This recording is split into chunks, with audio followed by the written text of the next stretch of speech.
আসসালামু আলাইকুম এভরিওয়ান, অনেক দিন পরে ছোট্ট একটা ভিডিওতে স্বাগতম।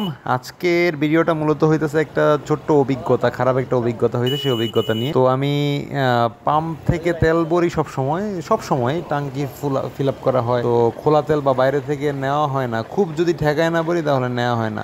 তো ইদানিং দুইবার সম্ভবত বাইরে থেকে তেল নিছি, তো সেখান থেকে তেল নিতে গিয়া আমার একটা খারাপ অভিজ্ঞতা হয়েছে। তো নর্মালি তেলের লিটার হচ্ছে এখন 122 টাকা লিটার। তো প্রথমবার যখন আমি একটা দোকান থেকে নিলাম খোলা তেল, তো তাদেরকে আমি 2 লিটার দিতে বললাম। 2 লিটার দেওয়ার পরে দাম হওয়ার কথা 144 টাকা, আমার কাছ থেকে 250 টাকা রাখলো। তো আমি তার ছোটোখাটো একটা প্রতিবাদ করলাম যে আমার কাছে 250 টাকা রাখলেন কেন, বলে যে 2 লিটার নিলে আমরা 250 টাকায় রাখি, এই সেই বংশং কিছু একটা বললো। তো যাই হোক, এটা বলার পরে তারপরে আমি তেমন একটা তর্কমর্ক করলাম না, পরে এখান থেকে চলে আসলাম। চলে আসার পরে তখন আবার আজকে 1 লিটার নিতে গেলাম। 1 লিটার নেওয়ার পরে দেখলাম যে আমার কাছ থেকে 130 টাকা লিটার রাখলো। বলো যে 1 লিটার নিলে 130 টাকাই রাখা হয়, আপনি 2 লিটার নেন, 2 লিটার নিলে আপনার কাছ থেকে আমি 250 টাকা রাখবো।